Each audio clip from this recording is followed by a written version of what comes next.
Usai berdialog dengan sejumlah tokoh bangsa dan lintas agama yang tergabung dalam Gerakan Nurani Bangsa, Presiden Prabowo Subianto disebut akan membentuk tim untuk mengevaluasi dan mereformasi Polri. Lantas apa yang perlu diperbaiki, diperkuat, dan diganti dari Polri, serta dimulai dari mana? Kita akan bahas bersama dengan sejumlah narasumber yang sudah hadir dalam sambungan Zoom, saudara. Sudah ada tokoh Gerakan Nurani Bangsa, Laude M. Syarif, kemudian juga ada Komisioner Kompolnas, Khairul Anam, dan kami juga sudah ataupun sedang berusaha terus untuk menghubungi dan juga mengundang anggota Komisi 3 DPR, saudara. Kita akan terus hubungi, tapi sementara itu saya sapa dulu Cak Anam dan juga Pak Laude. Selamat pagi, Bapak-Bapak. Selamat pagi. Selamat pagi, Mas. Sehat semua. Ya, sehat, Alhamdulillah. Pak Laude. Baik. Pak Laude, saya ingin ke Anda dulu, Pak Laude. Kemarin ketika hari Kamis mungkin bertemu dengan Pak Presiden Prabowo Subianto, ini apa saja yang kemudian disampaikan oleh Pak Prabowo dan juga kemudian apa sih yang sebenarnya mendorong rekan-rekan dari GNB ini untuk bertemu Pak Prabowo dan juga apa tuntutannya yang disampaikan? Ya, jadi sebenarnya Gerakan Nurani Bangsa itu kan orang-orang tua ya. Saya dengan Mbak Alisa itu hanya berusaha memfasilitasi dan sedikit kadang memberikan konteks. Jadi ada Romo Magdis, ada Ibu Sinta Nuria Wahid, ada Quraish Shihab, ada kardinal, ada banyaklah tokoh lintas agama gitu yang mereka melihat bahwa kok perjalanan negara itu makin hari makin kurang baik ya. Dan ini bukan pertama kali, ini pertama kali kami bertemu dengan presiden karena kami diundang, tapi maksudnya mengeluarkan pernyataan itu bukan pertama kali, ini sudah yang kelima kali. Pertama mulai dari sebelum pemilu. Jadi mereka sering bertemu dan berkomunikasi, namanya juga orang tua ingin menyampaikan keluhan ketika melihat apa namanya ya, politik di Indonesia itu makin menjauh dari cita-cita, menurut mereka cita-cita pembukaan Undang-Undang Dasar 1945. Oleh karena itu kami ketika terjadi kerusuhan itu mereka juga terpanggil untuk mengeluarkan pernyataan yang banyak itunya, tapi bisa dibagi tiga. Itu dikemukakan juga oleh Pak Lukman Saifuddin sebagai yang apa namanya, yang berbicara dengan presiden. Satu, reformasi sektor politik. Kedua adalah reformasi sektor ekonomi. Yang ketiga itu adalah reformasi sektor hukum, pertahanan, keamanan, dan HAM, termasuk dalamnya anti korupsi, seperti itu. Jadi itu tiga apa namanya, tiga gelondongan besar sekaligus mengamplifikasi dari tuntutan masyarakat yang 17/8 itu. Karena kalau digolong-golongkan itu akan menjadi tiga bagian tadi, tiga bagian besar tuntutan masyarakat itu. Oke, Pak Laude, tapi kalau untuk khusus terkait dengan reformasi Polri, kemarin yang kami dengar juga dari Pak Prabowo sudah setuju gitu ya, dan akan membuat konsepnya. Apakah sudah dibicarakan juga konsepnya bersama dengan rekan-rekan dari GNB? Nah, ketika kita membicarakan tentang reformasi pertahanan, keamanan, dan khususnya Polri itu, tiba-tiba beliau bilang, wah, bapak-bapak ini seperti membaca pikiran saya. Beliau mengatakan bahwa memang akan ada reformasi kepolisian dan kepresnya sudah disiapin menurut beliau. Siapa orangnya, apa pekerjaan dari tim reformasi itu kami tidak mengetahui sama sekali. Tetapi beliau mengatakan bahwa akan segera. Oke. Seperti Tapi ada dorongan dari GNB, misalnya harus siapa isinya, kemudian apa saja yang akan menjadi poin reformasinya. Apakah GNB juga sudah memberikan masukan seperti itu? pada pertemuan kemarin itu belum ada, tetapi kan GNB akhirnya kan bertemu untuk sama-sama seperti itu, dan mana-mana sih tim reformasi polisi. Dan kebetulan misalnya saya bantuin polisi itu sudah lama banget, mulai dari awal-awal. Jadi kalau lihat termasuk penyusunan apa namanya, indeks tata kelola kepolisian itu digagas oleh bersama dengan kemitraan kantor saya yang lama. Tetapi jauh sebelum itu. Jadi misalnya penerimaan bintara yang bersih, polisi masyarakat, Hmm. termasuk penyusunan peraturan Kapolri tentang penggunaan uh, apa namanya kekerasan yang waktu itu yang kemudian ketika Kanjuruhan direvisi itu semuanya dari dulu dan terus terang menurut kami 10 tahun terakhir itu pembenahan reformasi internal Polri itu mandek. Bahkan indeks tata kelola kepolisian itu tidak dilanjutkan oleh Pak Kapolri yang sekarang. Nanti mungkin Pak Anan bisa menjelaskan. Oke. Tetapi yang saya selalu ingat-ingat dan saya selalu dan ini adalah blueprint reformasi Polri itu sudah ada. Sudah hampir 20 tahun. Jadi salah satunya itu dari segi struktural Mabes kecil, Polda sedang, Polres besar, Polsek kuat. Sekarang itu terjadi kebalikan. Sekarang itu sudah hampir menjadi piramida terbalik. Mabes menjadi sangat besar, bahkan diperkuat kewenangan yang jauh lebih banyak, bahkan merambah sampai perwira-perwira tinggi Polri itu merambah sampai jabatan-jabatan yang ada di luar polisi, yang akhirnya juga sering diributkan dan terus terang terakhir ini yang dirasakan oleh tim Nurani Bangsa itu bahwa ketika polisi kelihatannya lagi tidak menjadi yang netral dalam persikapan politik sehingga ada keributan apa namanya banyak disebut dengan partai coklat. Menurut mereka ini perlu reformasi yang total baik itu secara struktural maupun secara kultural. Dan yang kultural ini nanti bisa kita jelaskan lebih lanjut. Oke, baik. Jadi tidak hanya soal kemarin demo saja ya, Pak Laude ya, tapi juga secara 10 tahun terakhir memang ada sesuatu yang perlu dibenahi di Polri. Saya ke Pak Anam. Pak Anam, ini kalau misalnya Anda melihat terkait dengan reformasi Polri yang disampaikan oleh rekan-rekan dari GNB, apakah juga ini merupakan bentuk masyarakat yang menyampaikan bahwa ini Polri harus segera dibenahi loh, ada masalah besar di institusi ini. Anda melihatnya seperti apa, Pak Anam? Yang pertama-tama kami melihatnya bahwa semangat dari tokoh-tokoh yang ada dalam GNB ini mengingatkan kita bahwa memang kepolisian itu lahir dari era reformasi ya, dan itu pertanda era reformasi sehingga memang penting untuk memastikan tata kelola negara kita menjadi semakin lama semakin demokratis. Nah itu yang pertama. Nah yang kedua, saya setuju dengan Pak Laude bahwa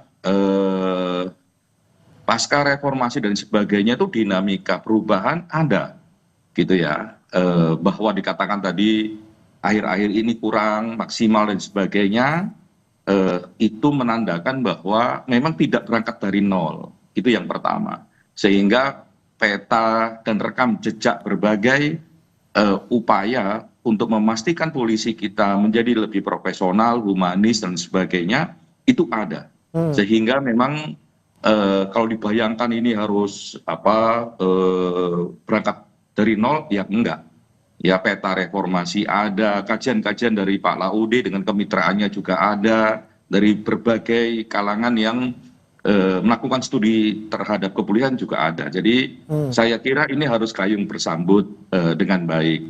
Nah bagaimana dengan saat ini? Apakah itu berhenti misalnya kayak kesimpulannya Pak Laude misalnya? Ya kita bisa lihat bareng-bareng sebenarnya begini. Di beberapa aspek mungkin tidak berasa perubahannya, tapi di beberapa aspek dicoba untuk ada perubahan yang cukup signifikan. Atau di sekian yang lain perubahannya juga lumayan. Misalnya begini, saya ikuti misalnya perdebatan soal proses digitalisasi pelayanan. Walaupun belum semua aspek ya, itu salah satu diskursusnya adalah digitalisasi pelayanan itu untuk memastikan bahwa pungli, korupsi dan sebagainya di level pelayanan terhadap masyarakat itu berkurang. Misalnya kayak SIM, ya pelayanan-pelayanan lalu lintas, itu diupayakan. Terus juga digitalisasi karena banyak pengaduan ini. Masyarakat banyak pengaduan terhadap kepolisian karena memang singgungan kehidupan polisi dengan masyarakat juga sangat banyak. Nah, digitalisasi itu juga ada Jadi pengaduan masyarakat langsung itu ada, bahkan kalau dibandingin dengan beberapa di institusi yang lain atau lembaga yang lain, digitalisasi pengaduan kepolisian jauh lebih efektif. Misalnya tidak pakai online tapi bisa pakai WA yang langsung kepada pimpinan kepolisian. Ya. Nah itu ada. Tapi saya setuju bahwa memang harus kita lihat secara holistik ya, secara ini biar polisi sebagai anak kandung dari reformasi memastikan jalan-jalannya memperkuat demokrasi itu sendiri. Oke, tapi Pak Anam, kalau Anda melihat secara holistik itu, tadi kan disebutkan oleh Pak Laude terkait dengan struktural dan juga kultural perlu direformasi. Anda melihat apa lagi ataupun apa saja poin-poin yang harus direformasi ketika nanti memang tim sudah dibentuk oleh Pak Prabowo? Iya, sebenarnya 3 aspek itu ya, instrumennya juga didapat, kebudayaannya juga didapat, dan dilihat bagaimana substansi perjalanannya. Ya, misalnya dalam konteks struktural, kalau tadi misalnya dilihatnya Mabes harus kecil, Polda lumayan, Polres lebih besar, Polsek lebih besar, itu kan mencerminkan semangat pelayanan. Sebenarnya beberapa waktu yang lalu ada pendekatan perubahan di level itu, misalnya soal penguatan Polsek. Jadi Polsek ini dipilah, ini mana yang nggak kuat soal gakum, mana soal ketertiban masyarakat dan sebagainya. Polresnya juga begitu. Nah itu sebenarnya ada, walaupun mungkin perjalanannya memang harus kita dorong agar jauh lebih maksimal. Dan yang paling penting begini, ada perubahan juga soal skema pelayanan. Langsung ada yang tadi disebutkan oleh Pak Laude itu, yang ini memang kerjaannya dulu sumbangsih pikiran dari teman-teman kemitraan, misalnya soal polisi masyarakat. Polisi masyarakat itu lumayan sekarang. Babin Kamtibmas itu memiliki satu spektrum yang memang hadir di tengah masyarakat, melayani semua aspek masyarakat 24 jam. Memang masih ada kelemahan, misalnya soal penguatan SDM-nya. Makanya di konteks reformasi ini, ya tata kelolanya termasuk soal penguatan SDM-nya. Saya kira itu oke. Lah soal penanganan huru-hara misalnya, ya penanganan huru-hara, saya ingat betul dulu ya penggunaan kekuatan begitu, perkapnya. Nah itu memang perlu, kalau itu memang perlu dilihat ulang, dievaluasi ulang, apakah sesuai dengan perkembangan zaman, dengan zaman yang dinamikanya sangat terbuka seperti ini. Misalnya begitu, penggunaan kewenangan dan sebagainya dengan dinamika masyarakat seperti ini, ya memang kalau menurut saya memang perlu dibuka. Termasuk juga soal pendidikan. Nah pendidikan itu, pendidikan soal instrumen hak asasi manusia memang agak berkurang ya, tapi ada, tapi ini yang juga penting untuk membongkar bagaimana perilaku dari perilaku yang kadang-kadang memang represif gitu ya, menjadi perilaku yang jauh lebih humanis. Oke, nah ini ngomongin soal perilaku nih, Pak Anam, saya nanti ke Anda, tapi saya ke Pak Laude dulu. Anda melihat ketika kemarin peristiwa demo yang rusuh di akhir Agustus gitu ya, banyak sekali kemudian kasus-kasus yang tidak kita inginkan gitu, meninggalnya Afan Kurniawan, kemudian ada juga penangkapan sejumlah aktivis yang tidak sesuai prosedur gitu ya, ada juga yang belum apa-apa sudah dipukul atau sudah apa. Nah, Anda melihatnya Pak Laude, perlu dari mana nih kita mulai? Apakah kita perlu dari pengawasan yang paling kecil misalnya dari setiap personil, atau dari awal nih, dari pendidikan ataupun dari perekrutannya? Ya, pertama-tama itu sebenarnya harusnya mulai dari awal rekrutmen sampai dengan evaluasi setiap saat itu perlu sebenarnya. Tetapi itu kan jadi saya ingin agar reformasi polisi ini jangan dilihat menjadi kasuistis. Nomor satu, misalnya kejadian yang berapa tahun terakhir ini, mulai dari Sambo, terus Kanjuruhan, yang masih waktu itu saya kebetulan jadi tim pencari faktanya gitu, Pak Anam juga ikut terlibat karena beliau Kompolnas seperti itu. Banyak sekali terus terang, menurut saya itu ada impunitas ya. Selalu kalau misalnya yang terlibat pihak kepolisian itu, anggap saja yang sekarang yang belum lama ya, ketika misalnya mau dipecat, ketika menerima pada waktu konser, sekarang itu ternyata masih bertugas di kepolisian. hal-hal seperti ini nih, ini bukan soal satu dua kasus ya. Ya misalnya kerusuhan itu hanya satu dua kasus yang kemarin, tetapi ini sesuatu yang lebih besar. Nah, yang lebih besar itu juga diakibatkan oleh kewenangan yang sangat-sangat besar dibanding polisi dulu. Hmm, Misalnya ya, kita sudah punya BNN, seperti itu. Tapi polisi biasa masih punya kewenangan juga untuk narkotika. hmm, Kita sudah punya badan terorisme, yang polisi petinggi polisi juga ya di situ. Tapi polisi lain masih bisa nanganin juga. oke, Nomor tiga, kita sudah punya yang untuk korupsi. Tapi polisi masih juga. hmm, Bahkan dia bikin korps yang baru. Jadi itu selalu perluasan kewenangan. ya, Dan ini bertentangan dengan blueprint polisi sendiri seperti itu. oke, Dan ini menurut saya ini pihak Kompolnas juga perlu mengevaluasi ini karena apa? Kan itu sudah rumus di seluruh dunia diterima. Power tends to corrupt seperti itu. ya, Jadi kalau makin luas oke, kewenangannya, itu makin akan hmm, kemungkinan. Nomor berikutnya, rentang kendalinya itu agak sulit ya, diakibatkan oleh jumlah polisinya tahu berapa? Itu 400.000 lebih. hmm, Itu jauh lebih besar dari gabungan semua angkatan di tentara. Lebih besar seperti itu. oke, Jadi yang seperti ini tuh harus betul-betul bukan hanya soal oke, ya, kesadaran individual seperti itu. Itu bukan. Ini ada yang ya, lebih apa namanya ini ya, yang lebih fundamental ya, yang harus dipikirkan oleh bangsa ini untuk perbaikan oke. polisi. Oke, oke. Di sana saya tangkap terkait dengan kemudian bagaimana rekrutmen dari awal, kemudian bagaimana juga perluasan kewenangan dari polisi. Nanti kan saya katakan ke Cak Anam, termasuk ada isu terkait apakah ini bergabung atau apa ya, ada hubungannya dengan pergantian Kapolri dan siapa sekiranya perlu memimpin tim reformasi Polri ini. Kita akan bahas, saudara, usai jeda berikut. Tetap bersama kami di Sapa Indonesia Pagi.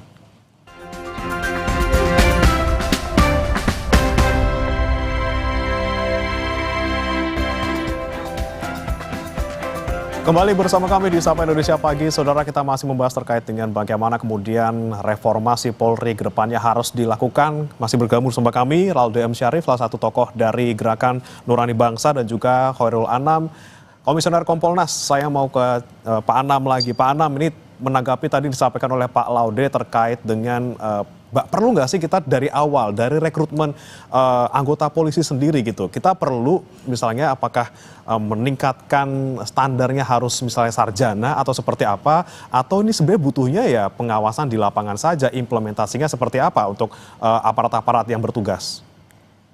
Iya, kami sangat setuju dengan berangkat dari nol ya. Maksudnya berangkat dari nol itu terkait perekrutan. Ini tidak hanya soal stratanya yang bisa masuk ke polisi apa begitu, karena fungsinya bisa berbeda-beda sehingga latar belakang pendidikannya juga menyesuaikan. Tapi juga soal memastikan bahwa proses perekrutan itu berjalan, tidak ada yang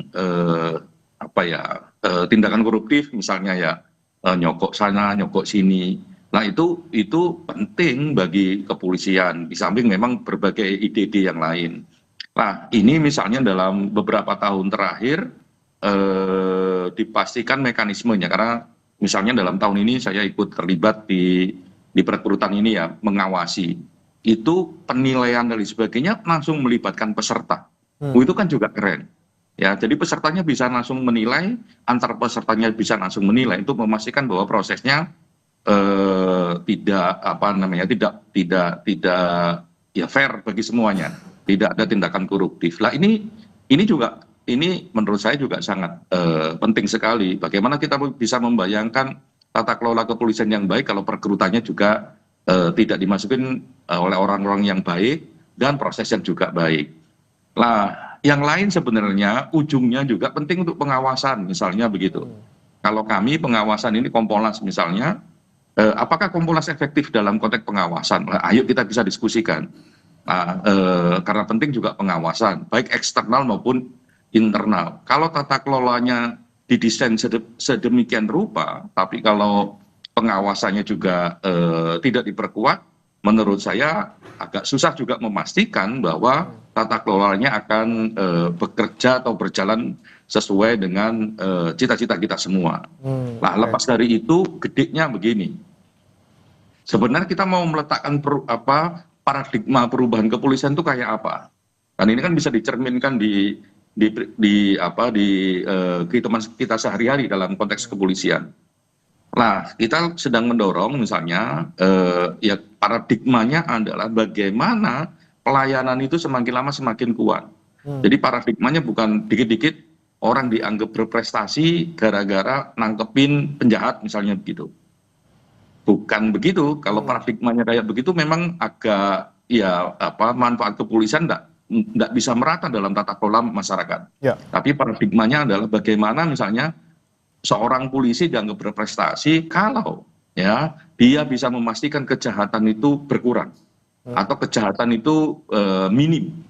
Nah, paradigma kayak begini jadi sangat penting, berubah pola paradigma. Nah, pola paradigma ini nanti akan menentukan bagaimana dunia pendidikan yang didesain di internal kepolisian dan sebagainya. Dunia karir juga penting. Nah, paradigma ini yang menurut saya juga penting untuk menjadi batu pijak. Nah, rekam jejaknya lumayan ada loh soal paradigma ini. Mendorong bahwa ketertiban masyarakat, keamanan masyarakat, kenyamanan kehidupan masyarakat menjadi indikator prestasi yang besar.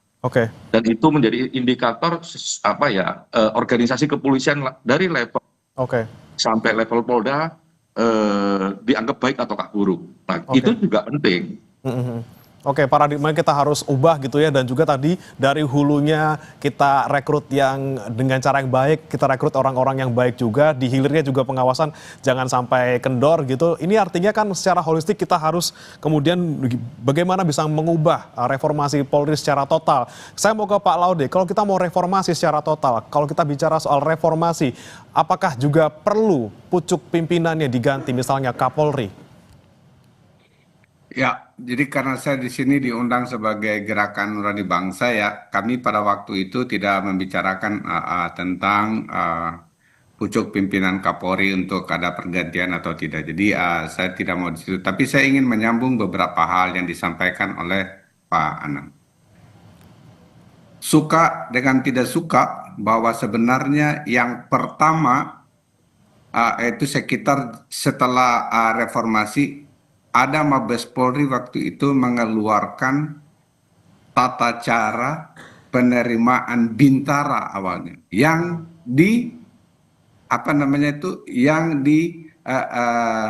yang melibatkan unsur masyarakat agar tidak korup waktu itu. Waktu itu belum fully elektronik seperti itu, dan itu berhasil beberapa angkatan itu. Jadi maksudnya ada niatan di polisi waktu itu. Terus saya pokoknya karena di kantor masih banyak sekali catatannya ya, sebagian seperti itu. Dan itu sesuatu yang bisa diapresiasi. Setelah itu mereka tingkatkan pada, dan Kompolnas waktu itu terlibat ya. Saya masih ingat itu masih Pak Pandu Kompolnas. Yang kedua, yang pada waktu itu ditingkatkan menjadi termasuk penerimaan Akpol. Terus terang, ya 5 tahun terakhir ini kok makin ada suara-suara yang berbeda dengan yang dulu itu ya. Tetapi terus terang yang paling banyak saya mendapatkan keluhan ketika kami melakukan asesmen tentang indeks tata kelola kepolisian itu adalah karir path dari orang-orang yang mau pergi sekolah untuk peningkatan ini. Dan saya yakin laporannya di Kompolnas juga banyak. Ini yang paling betul-betul kalau misalnya mau naik, mau pergi supaya jadi dari bintara ingin menjadi perwira, dari perwira untuk perwira menengah, perwira tinggi. Wah, itu tidak gratis. Dan ini internal seperti itu. Kalau dalam internal ini masih sering terjadi seperti ini, itu terus terang itu sesuatu yang harus segera diperbaiki. Sistem di dalam sana ya perlu diperbaiki ya Pak ya. Beberapa yang reformasi lain yang penting di acknowledge adalah tadi itu masyarakat juga mengakui adanya misalnya pelayanan SKCK sekarang. Itu pakai aplikasi presisi. Jauh lebih baik dari yang dulu. Yang kurang itu reskrim, terus terang. Reskrim ini pada waktu itu bahkan tidak dibolehkan untuk mengukur indeks tata kelola kepolisian yang di bidang reskrim ini. Yang lain semua, lalu lintas sudah diukur, sabara sudah diukur, tapi ketika masuk reskrim tidak dibuka pintunya untuk padahal itu adalah program polisi sendiri. Ya. Seperti itu. Jadi saya terus terang ya ada keengganan di situ. Oke. Kalau Pak Anam gimana menanggapinya Pak? Perlu nggak sih kita ganti Kapolri? Apakah kita cuma perlu lihat aja nih sistem-sistem yang perlu diperbaiki? Misalnya tadi reskrim tidak dibuka gitu, soal indeks penilaiannya seperti apa Pak Anam? Enggak, karena ini kan ngomong institusi besar ya, dan ini untuk kebutuhan kita jangka panjang. Sehingga memang agenda-agenda ini adalah agenda-agenda yang sifatnya penting bagi institusi kepolisian, sehingga ya kami tidak mau berkomentar juga soal ini penting atau tidak penting pergantian Kapolri ya. Tapi yang paling penting adalah peta jalan untuk bagaimana memperkuat polisi kita menjadi polisi yang lebih humanis, lebih profesional, jauh dari perilaku-perilaku yang buruk dan sebagainya.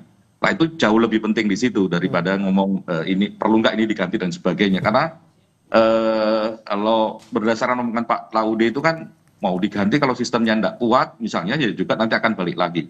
Makanya kita pastikan itu.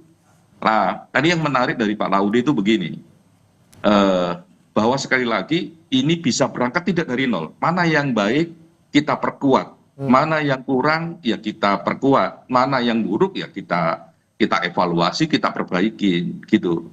Misalnya soal reskrim tadi, reskrim memang catatannya banyak ya, punya persoalan.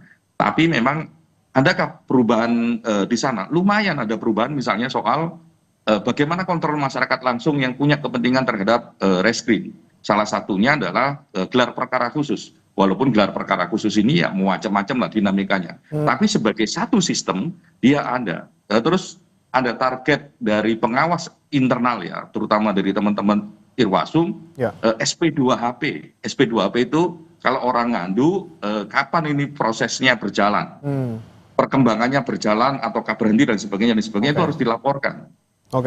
Sistem itu ada, walaupun prakteknya ya kurangnya masih banyak gitu, tidak semua terus bisa dilayanin SP2HP-nya, karena di Kompolnas ini juga banyak pengaduan soal belum mendapatkan SP2HP.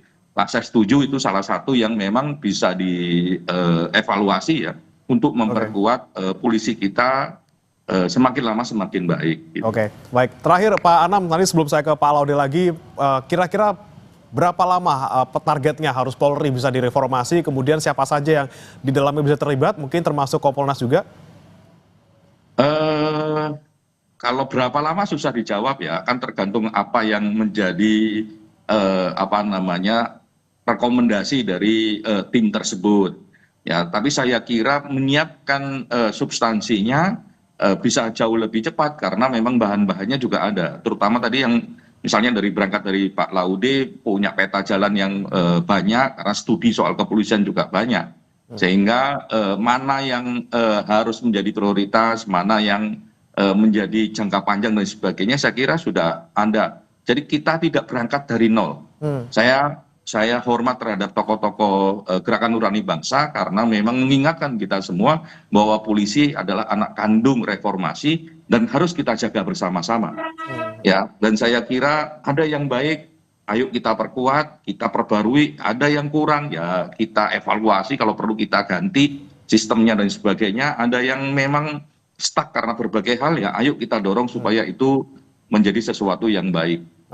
Dari ujung sampai ujung yang lain, dari mulai perekrutan sampai juga pengawasannya. Oke, baik. Saya ke Pak Laude terakhir. Pak Laude, deadline-nya kalau dari GNB punya deadline nggak kapan kira-kira harus direformasi dan efeknya bakal kerasa berapa lama? Dan tadi lagi-lagi apa yang kemudian menjadi prioritas yang harus segera diperbaiki dari GNB sendiri? Ya dari GNB sebagai apa namanya, kan beliau-beliau itu sudah cukup tua, jadi mereka tidak memberikan batas waktu. Tetapi bahwa perlu dilakukan itu perlu. Dan sebenarnya Kompolnas kan itu bertanggung jawab kepada Presiden. Dan salah satunya itu tugasnya adalah menentukan arah bijak.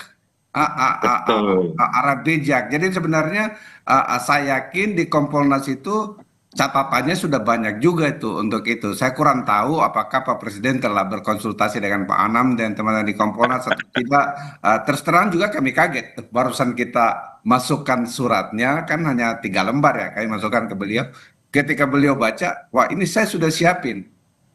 Seperti itu. Tapi terus terang, nama tidak ada, siapa saja yang akan menempati posisi itu, tim itu belum ada namanya. Dan waktunya kapan?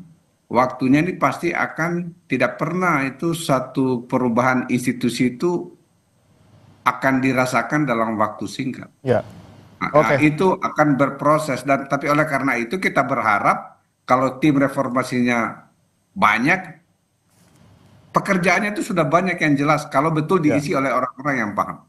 Seperti itu. Oke, pekerjaannya banyak. Kita harus identifikasi gitu ya dari hulu sampai hilir di mana masalahnya, mana yang perlu diperbaiki, mana yang perlu diperkuat, mana yang perlu diganti. Tapi juga nanti bagaimana kemudian pijakannya harus kuat, bagaimana kita bisa mereformasi total Polri tanpa harus mulai dari nol. Terima kasih Pak Laude M. Syarif, salah satu tokoh Gerakan Nurani Bangsa, dan juga Pak Khairul Anam, Komisioner Kompolnas, sudah bergabung bersama kami di Sapa Indonesia Pagi. Selamat pagi Bapak-Bapak, salam sehat.